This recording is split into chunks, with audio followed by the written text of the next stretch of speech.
Andala, andala, andala. Bienvenue. Dans cet épisode des lois de la Mahat, nous allons parler du principe du respect du sacré. Et plus particulièrement, le respect de ce qui est sacré pour les autres. Ce principe nous appelle justement à mettre de côté nos propres perceptions, nos jugements et surtout nos envies de convertir, de dominer, de s'imposer aux autres. Ce principe nous appelle à nous reculer, à prendre du recul sur nos perspectives, sur nos façons d'agir et nos façons de percevoir. Il nous appelle aussi à respecter justement les cultures qui sont différentes des nôtres, les croyances auxquelles nous n'adhérons pas forcément, les croyances des autres, les différentes religions, les différents systèmes spirituels qui peuvent exister et les personnes qui décident d'y participer. C'est donc un principe qui se veut de nous apporter non pas une pointe de tolérance, mais de nous aider à cultiver en nous cet aspect qui reconnaît la diversité, qui reconnaît son rôle et surtout qui nous permet d'aller vers l'harmonie. L'harmonie où on peut voir la différence dans l'autre et continuer de le respecter, de l'accepter. Donc, avec ce principe qui est de respecter ce qui est sacré des autres, il n'y a pas de place pour juger les religions auxquelles on ne veut pas participer ou auxquelles on ne participe pas. Que ce soit les religions, les systèmes spirituels, certains aspects de certaines cultures, la culture d'une communauté en général. Il s'agit de les regarder et d'accepter que ces personnes-là ont fait des choix qui sont différents des vôtres, ont des croyances qui sont différentes des vôtres. Et ceci autant pour ceux qui sont religieux et spirituels que pour ceux qui se disent athées. Le principe est le même, respecter ce qui est sacré pour autrui. Et souvent dans ce langage, lorsque vous manquez de respect aux autres, ne vous attendez pas à ce que cela ne vous soit pas retourné en retour. Donc c'est un fondement, un principe de base qui est là aussi pour aller vers l'harmonie, car il sera plus facile d'être respecté lorsqu'on offre ce même respect aux autres.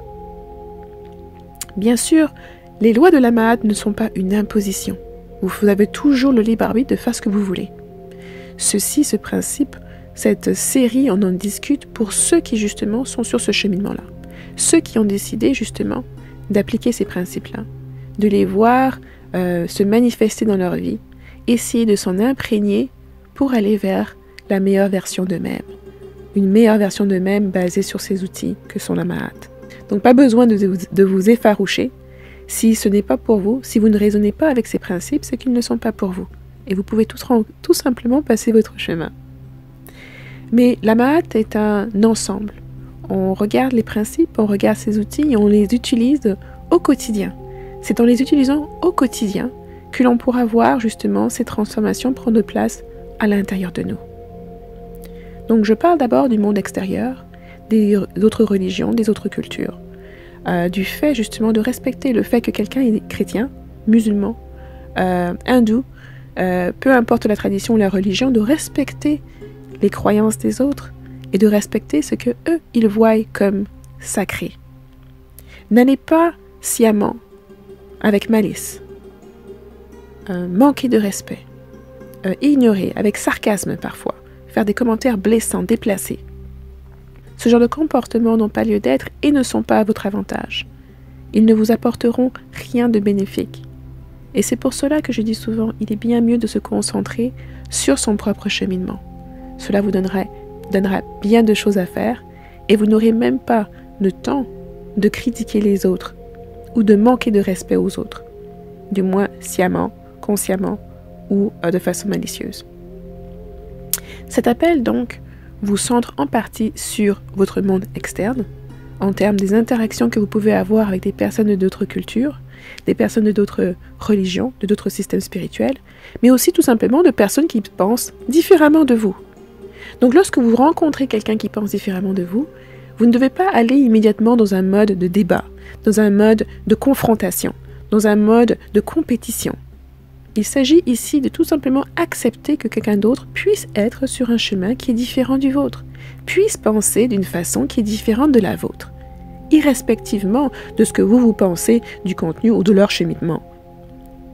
Quand je vous rappelle, votre chemin n'est certainement pas le meilleur.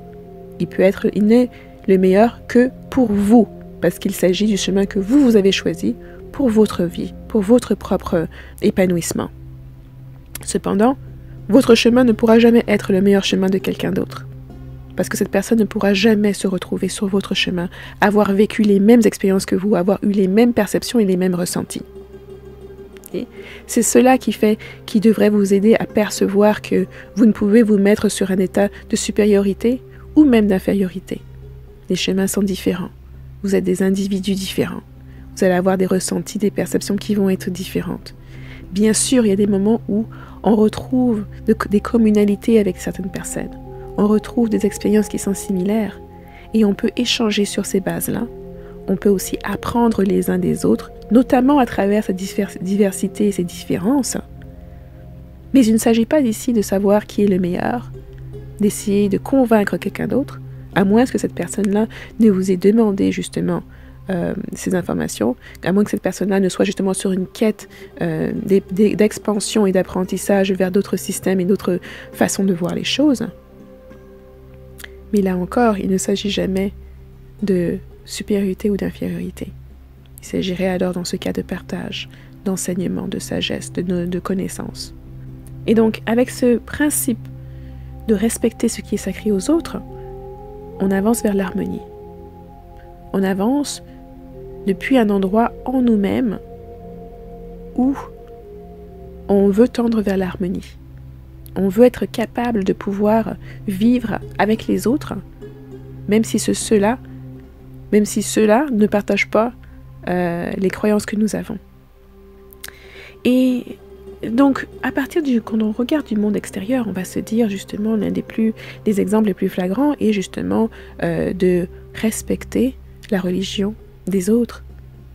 Vous avez des personnes qui sont chrétiennes, qui sont musulmanes, qui ont la foi dans un système auquel peut-être que vous ne croyez pas.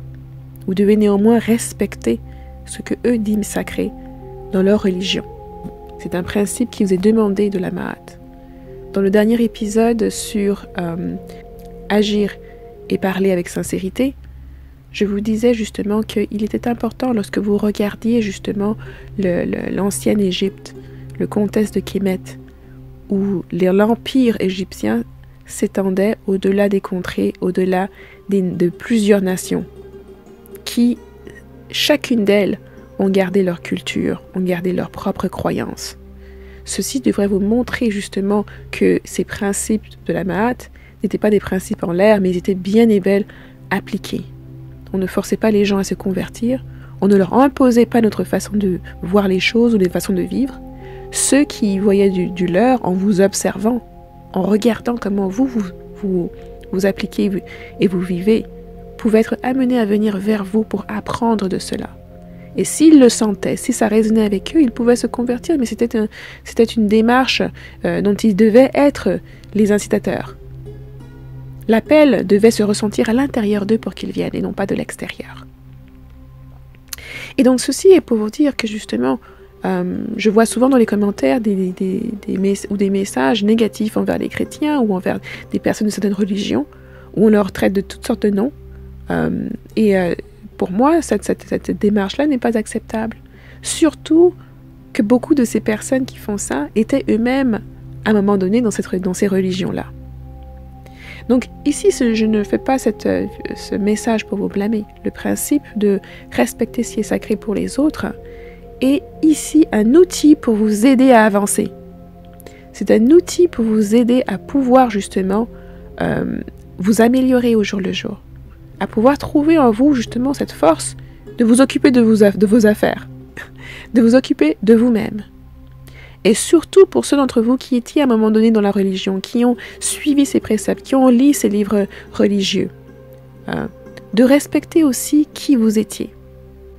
Donc il s'agit de regarder les autres, de reconnaître qu'ils ont le droit d'être sur le cheminement sur lequel ils sont.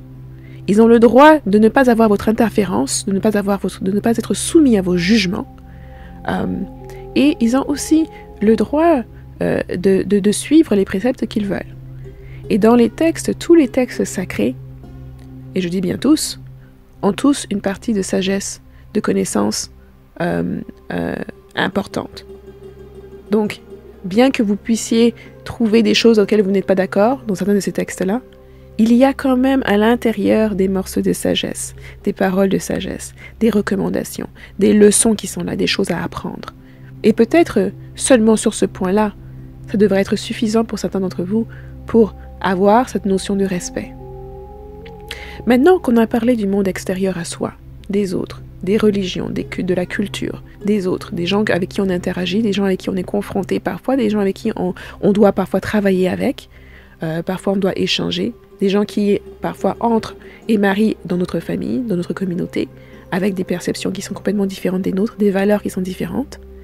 Et donc, ça nous pousse à nous améliorer dans notre travail avec les autres, dans notre façon de comprendre les autres, dans notre façon aussi d'aimer les autres.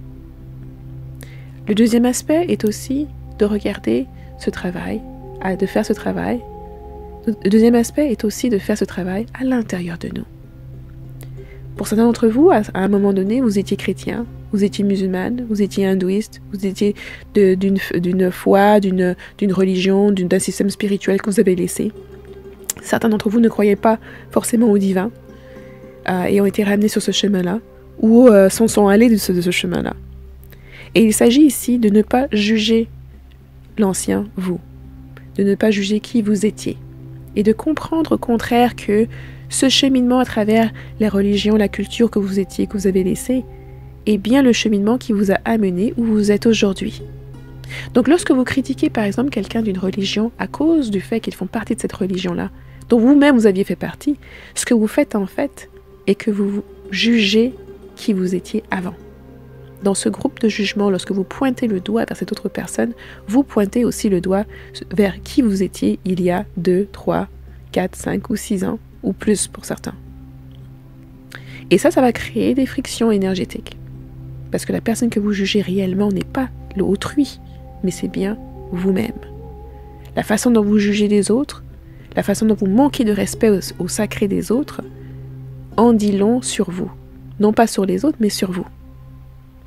Et donc lorsque vous regardez ces choses avec négativité, avec parfois colère, ce que vous faites, c'est que vous vous envoyez à vous-même cette colère, cette négativité. Et donc lorsque vous allez choisir, parce que c'est un choix délibéré que vous pouvez faire, choisir de vous concentrer sur le chemin sur lequel vous êtes maintenant, de retourner bien sûr, de regarder les leçons que vous avez apprises par le passé, à travers les expériences, à travers les religions que vous avez auxquelles vous avez participé, ou à travers les cultures, etc. Toutes les expériences que vous avez eues par le passé vous ont servi à arriver où vous êtes aujourd'hui. Et avec elles, vous avez pu avoir justement ces connaissances, ces leçons-là qui vous aident au quotidien.